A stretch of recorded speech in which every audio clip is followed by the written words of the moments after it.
السلام عليكم ورحمة الله وبركاته. ازيكم حبايبي كلكم؟ عاملين ايه جوه مصر وبره مصر؟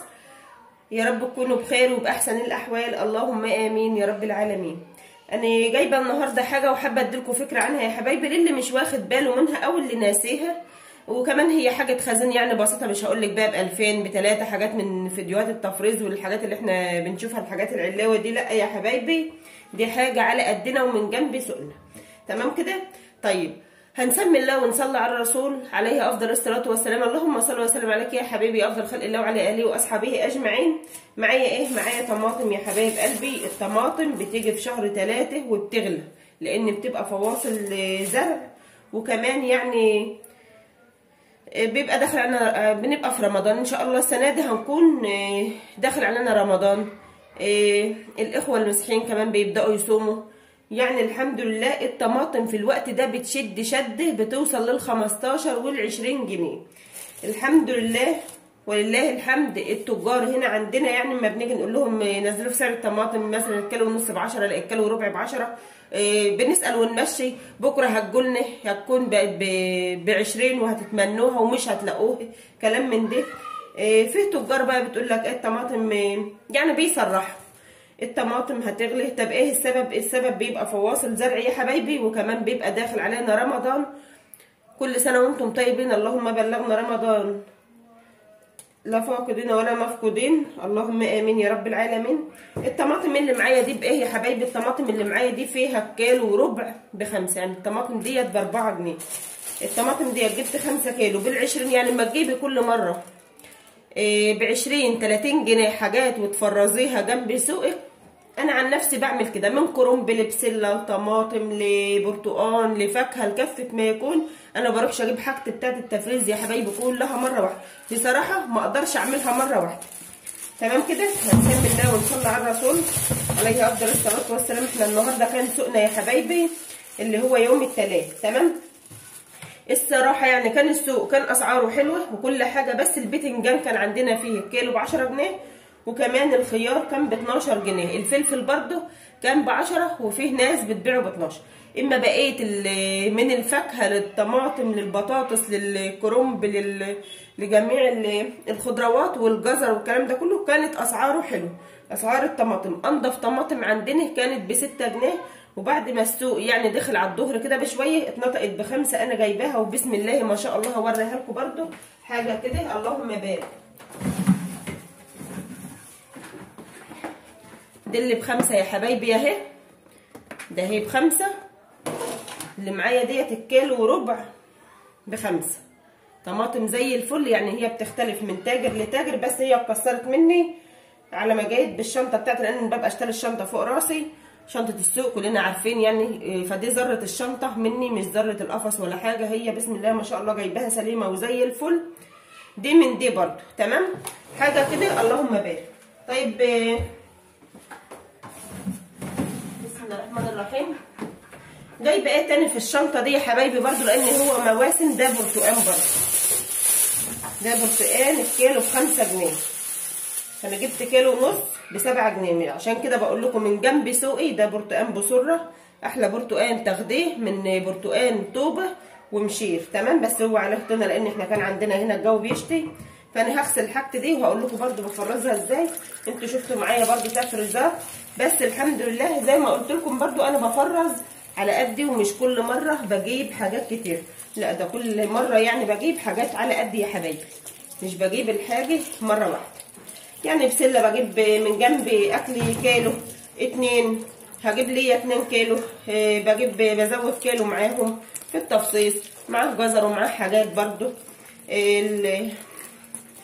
اي حاجه بفرزها بجيبها جنب سوقي، من الباميه للوبيا للبسله للطماطم اللهم صل وسلم عليك يا حبيبي يا رسول الله.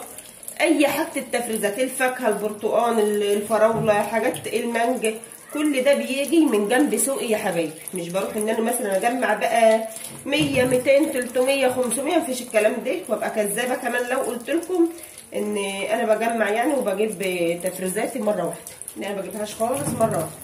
يعني انا طالعه في السوق بعمل حسابي 20 30 جنيه اجيب بهم حاجات للتفريزات، وبعينها برضو على جنب بتنفعني في وقت وقت زنقه. نافع ربنا ونعم بالله، بس برضو نعمل احتياطات. تمام. دخل بقى علينا رمضان، طبعا شفنا تفريزات رمضان، وكل ما افتح اليوتيوب بسم الله ما شاء الله، مانيش عارفه ده يرضي مين.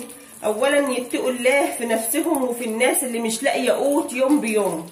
ده الكلام ده مش مخصص لناس معينه يا حبايبي، الكلام ده مخصص للناس اللي هي اصحاب القنوات اللي قنواتهم كبرت وبيطلعوا مثلا تجيب مثلا تقول لك انا بجيب تفريزات رمضان. طب ليه؟ ده انا قشرت التوم رمضان ليه؟ هو الصيام نوم يا حبيبتي ولا ايه؟ الصيام مش نوم، احنا بنبقى في شغل وبنيجي والحمد لله ربنا اللي بعين، بنيجي برضه وبنشتغل في بيتنا وبنشوف اكلنا وبنشوف شربنا، وبرضه بنشوف عيالنا لو في الدراسه اللي في حضانه اللي في درس اللي في مدرسه كلام من ده، برضه بنباشر عيالنا، برضه بنبقى في رمضان. طب ليه؟ تقول لك ده احنا قشرنا التوم لتفريزات رمضان. انت فين ورمضان فين؟ ده الضامن ربنا في الحياه، محدش ضامن النفس يخرج النفس اللهم صل وسلم عليك يا حبيبي يا رسول الله، النفس خارج الله اعلم داخل تاني ولا لا. فاتقوا الله في الناس اللي مش لاقيه قوت يوم بيومه، اللي بتطلع تقول لك ده انا جايبه ب 500 جنيه تفريزات. 500 جنيه ازاي؟ والاقل فرخه النهارده 200 جنيه. الكيلو اللحمه ب 230، لما تجيبي لك 3 4 كيلو خلوهم 5 كيلو قطعوا 1000 جنيه يا حبيبتي. انت بتتكلمي ازاي؟ ال 500 جنيه بتلعب؟ ولا هي ال 500 جنيه هتطلع تجيب التفريزات اللي احنا بنشوفها على بعض من القنوات دي؟ حرام كده. واتقوا الله في نفسكم. ويعني انت هتطلعي هتصرفي 2000 3 4 بمشترياتك دي كلها وهتفرجي، ربنا يبارك لك. انا ما بنقش عليكي او بقر عليكي او بحسدك، ربنا يبارك لك، بس فكري ان انت كنت قناه صغيره تمام، وما كانش برضو يعني كلنا بنبقى حاسين يعني ببعضنا، كلنا عارفين ظروف بعضنا في مبتدأ قنواتنا بنبقى عاملين ازاي. محدش تايه عن الظروف، محدش تايه عن الغالي، محدش تايه. التفريزات اللي انت جايباها ديت زي ما بتقولي ب1000 ب2000 لا ب500، التفريزات اللي انت بتجيبيها دي يا حبيبتي ان ما خبطتش بال5000 جنيه ما فهمش اي حاجه، لان احنا بنشتري وعارفين الاسعار وعارفين الدنيا ماشيه ازاي. كيلو اللحمه بايه اللي انت بتجيبيه تعملي منه برجر وكفته رز وكفته برغل وكفته مش عارفه ايه وكفته تانيه وكفته ايه معرفش ايه، غير ما بتقطعي تاني لا بانيه لا شرايح لا بتقطعي منه اكلات مختلفه. كيلو اللحمه بايه؟ كيلو اللحمه بايه يعني؟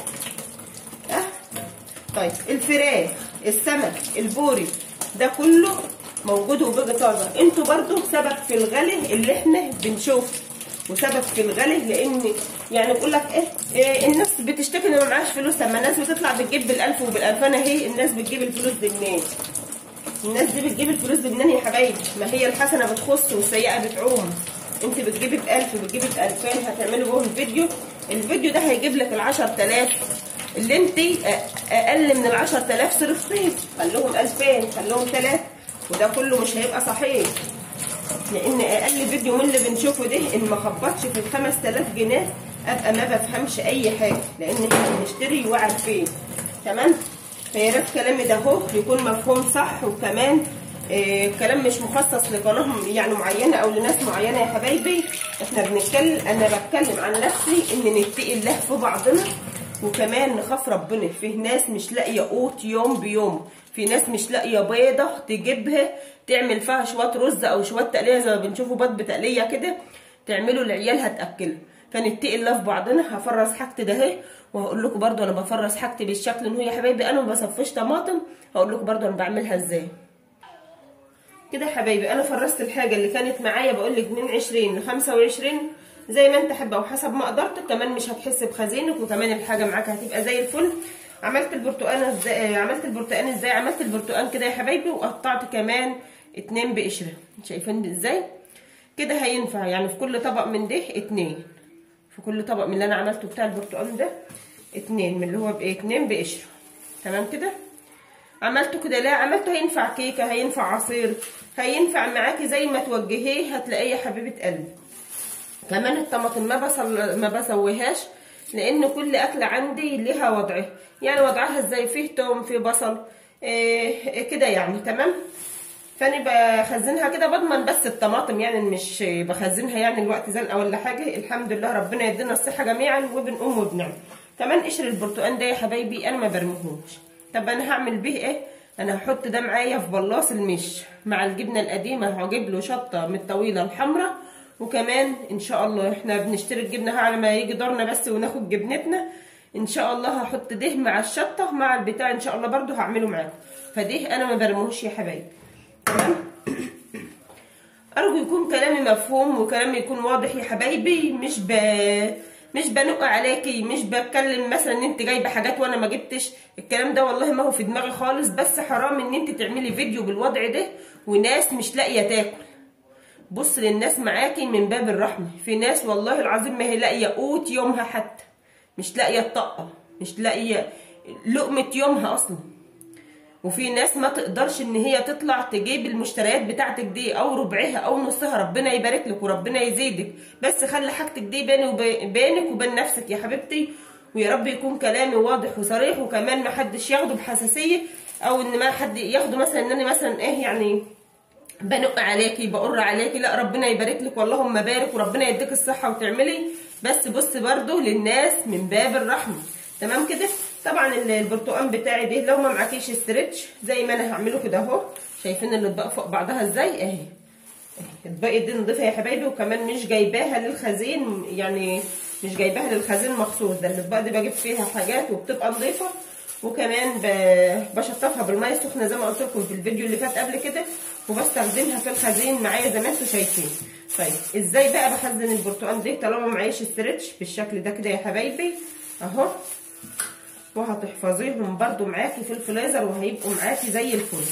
الكيس طبعا هنا هتربطيه هيمسك معاكي الاطباق دي كده فوق بعضها، وكمان هيحافظ لك عليهم. وكمان لما تيجي تجيبي الطبق من الفريزر مش هيبقى ماسك في بعضه يا حبايبي. الاطباق واضحه خالص اهي، وكمان كده بتبقى حاطه وحدك وما بتاخدش مكان. يا رب الفيديو بتاعنا يا رب الفيديو بتاعي يعجبكم. اللي عجب الفيديو يا ريت ما ينسناش في الاشتراك وفي اللايك.